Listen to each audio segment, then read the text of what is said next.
Open any Notion page in side or center pick. Actually, before, Notion doesn't have the feature of opening this to side pick. So as you can see, if you're using Notion now, if it's at this open, this page will open side pick. But before, if you open this, then it will take you to another page where you can see this full site or full page.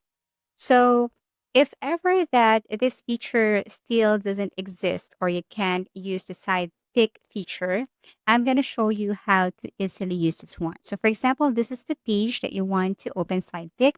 All you have to do is to copy the link and then go back to your home page. Okay.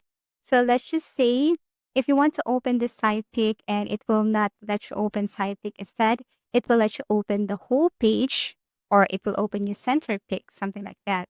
So suppose this is the old version of Notion and this is the link that you wanted to open to side pick. All you have to do is to drag and then click this open or link and then paste the link right here. And if you're using the old version, then all you have to do is to click that link and you can simply choose if you want to open it center pick or side pick.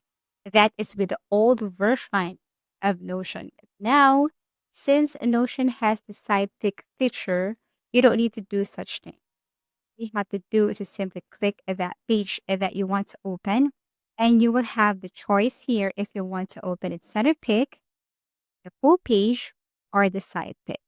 Okay, so let me exit this part right here since we're using the new version of Notion now. As you can see, this is the page that you want to open side pick. So if you tap this one right here and go to open in, then you have the option if you want to open new tab or side pick.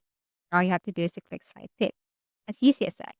Though you have also other options. For example, let me open this one. And if you want to open this like center pick or let's just say full page, then you have the options. But this is how you easily open this new page in SidePick since Notion has this feature compared before. That's it. If you found this video helpful, simply leave a like below or subscribe because it helps me reach more people. See you soon.